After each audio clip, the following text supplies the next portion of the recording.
Մոտ 6 տասնյակ ստեղծագործություն նկարչուհի Էլինե Պողոսյանի «Գույնն անգույնում» խորագրով երկրորդ անհատական ցուցահանդեսում։ Երիտասարդ նկարչուհին ներկայացրել է մոտ 30 կտավ, նաև ապակու եւ հագուստի նկարազարդումներ։ Ցուցահանդեսի խորագիրը պատահական չի ընտրել։ Ես ուզում եմ գույներ փոխանցել ոչ միայն կտավի տեսքով, այլ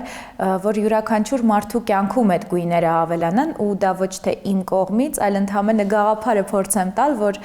ցանկացած անգույն իրավիճակում կարելի է գույն տեսնել եւ նույնն էլ կտավները ու կտավների ու շարքերի միտքը հենց գույնն է, ուրախությունն է եւ ինչ որտեղ նաեւ էներգետիկան, որը չգիտեմ հաջողվել է փոխանցել թե ոչ։ Նկարչուհու խոսքով ոչ թե տվյալ պահի իր էմոցիաներն է հանձնում կտավին, ապակուն կամ հագուստին, այլ փորձում է արվեստի գործերում վերարտադրել իր ապրած երջանիկ ակնթարթները։ Ընդհանրապես չկա միտք, որ վայ, 2 տարուց պիտի այս նկարը ցուցադրեմ, այնպես նկարեմ, որ ցուցադրման ենթակա լինի։ Հակառակը, երբ որ կտավի առաջ եմ, ես ուզում եմ անել այն, ինչը իմ միտքը, սրտի ու հոգու միջոցով նաև,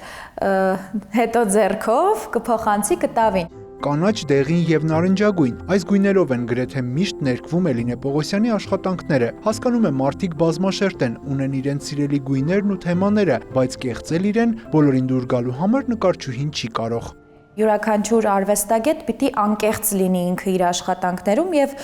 անկեղծությունը այստեղ ենթադրում է, որ արա այն, ինչ դու սիրում ես եւ ինչը դու ես, թե ով ինչպես կգնահատի, դա այլ հարց է, բայց եթե դու չլինես անկեղծ, գնահատականները ավելի վատն են լինելու։ Գույնն անգույնում ցուցահանդեսը Փյունիկ զարգացման կենտրոնում բաց է մինչև մարտի 9-ը։ Յուրա Վահանյան, Հովհաննես Քյուրքչյան, լուրեր։